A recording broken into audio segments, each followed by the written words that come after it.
So, it is currently 10:20 p.m. My 24-hour reading vlog is about to begin right now. In 10 minutes, I'm going to start it at 10:30 p.m. So I'm going to try to read as much as possible. I'm going to try to finish my TBR that I have listed. And I think I only have like 3 books left on my TBR to finish to make it 10 books in total. I'm having some chamomile tea. I also have a candle burning and it smells like lavender in here. And yeah, so I'm reading Perfect Days by a Brazilian author, and I am currently on page 40. I'm absolutely terrified of this book because it's about a psychopath, and right now he kidnapped a girl that he barely met, and I'm freaking out. So there's many things that I'm not liking about this book. Actually, there's a lot of like sexist things that the author includes in this book. Yeah, we'll see how many pages I end up reading this 24 hours.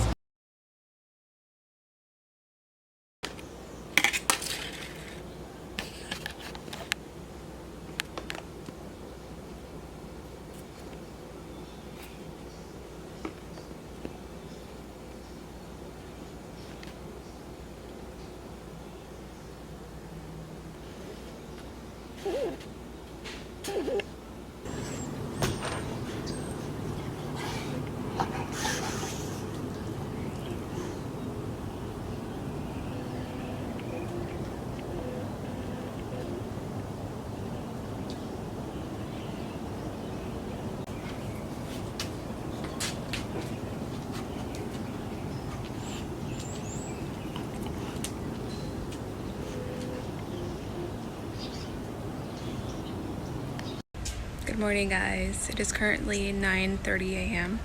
and I'm just enjoying some coffee and reading.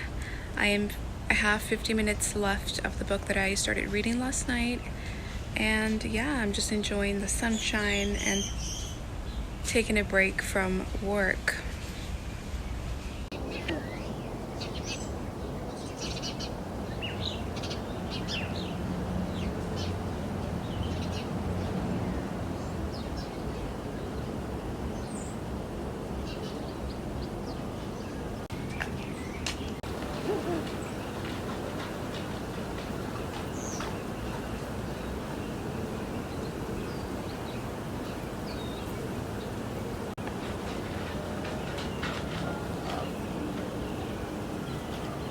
Hello friends, it is 12:16 p.m.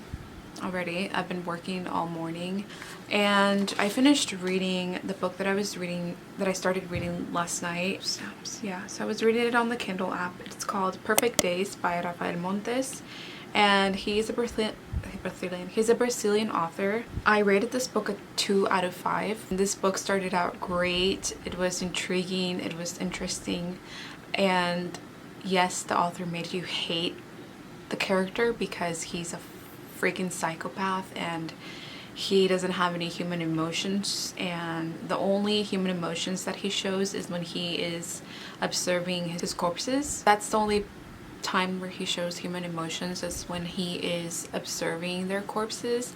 And he even became friends with one of the corpses, and that's fucking weird. We automatically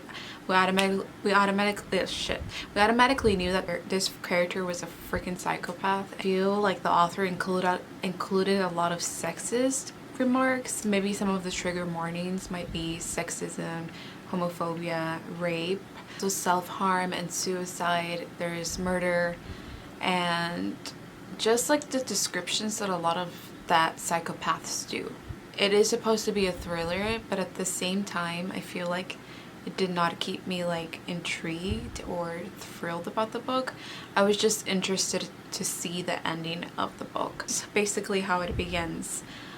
We have Tio, who is in medical school, and he meets Caros at a barbecue, and Caros is very outgoing. She is a screenwriter. This guy, Tio, he asks her if he can borrow her phone, and he calls his own phone from her phone so he could save her phone number in his phone.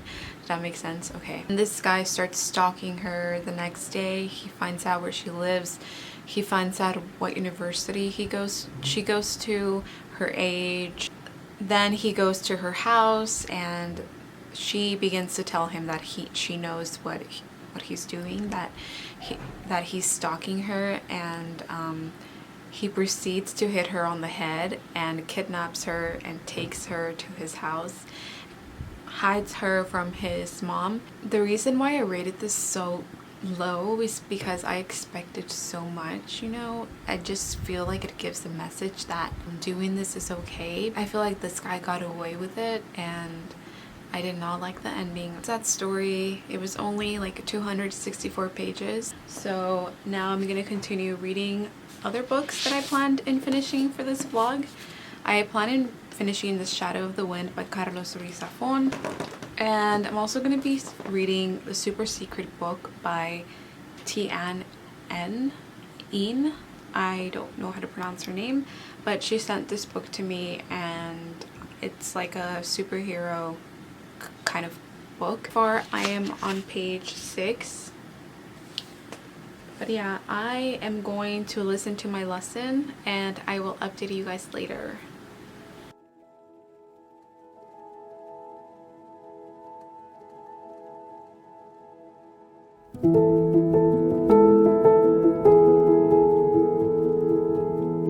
Billionaires made another $300 billion because of his profligate tax proposal, and he only focused on the market. But you folks at home, you folks living in Scranton and Claymont and all those towns, working class towns in America, how well are you doing? This guy paid a total of $750 in taxes. Wait, no, sir. He has, in fact, worked on this. I paid $38 million 1 year. I paid $27 million. Show us your tax returns. I went. You'll see it as soon as it's finished. You'll see it. You know, if you want to do pages. There's a 118-page or so report that says everything I have, every bank I have, I'm totally under leveraged because the assets are extremely good, and we have a very, I built our value.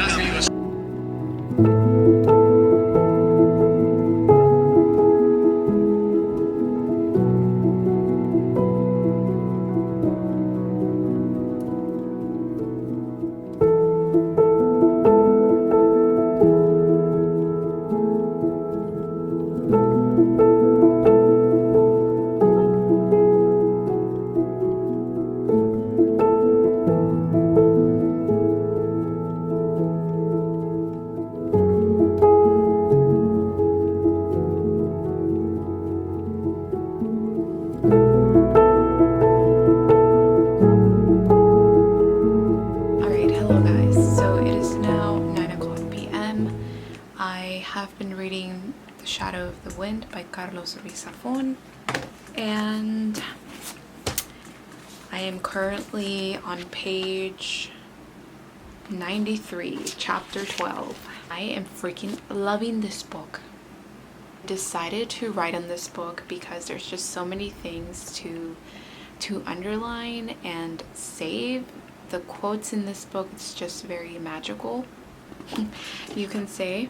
The Cemetery of Forgotten Books, and basically it takes place in Barcelona, the year 1945. It follows Daniel, who is about to turn 11 years old, and his father takes him to the Cemetery of Forgotten Books, and his father makes him promise not to tell anyone about this place. They're also mourning the loss of his mother, and his father tells him that it's a place of mystery, and every book, every volume that he sees in this place has a soul. The soul of the person who wrote... what the fuck? And the soul of the person who wrote the book and the person who read this book in this place as well. This place where the books are no longer remembered by anyone, books that are lost in time and that are waiting for their next reader. Tradition that the first time that someone visits this place, they get to choose whichever book they want from the cemetery, and they will adopt it, and they have to make sure that this book will never disappear, so they have to take care of it. Daniel needs to keep his promise to his father, and we get to know what book he chooses, and he chose The Shadow of the Wind by Julian Carax. Then he learns that this book is the only copy that there is from this author, because all the other copies burned down. Just love all the quotes that are stated in this book. For example, on page 8 it says, "Few things leave a deeper mark on a reader than the first book that finds its way into his heart. No matter how many books we read, how many worlds we discover, or how much we learn or forget, we will return." It's basically saying that we read our first book, if we feel like those memories are gone and that we have left it behind, they're still there, and it will follow us throughout our lives. No matter how many books you pick up in your life or read in your life, you will always go back to that first book that you read, even though you feel that you forgot that book. I am gonna go take a bath right now, and I will update you guys later.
It's 11:48 p.m. and I am drinking some tea and I'm reading The Shadow of the Wind. I just got to page 100. I am about to enter City of Shadows, the year 1954, and this is so freaking thrilling. I'm gonna continue reading and then I'll update you guys as soon as I have something to say about the book.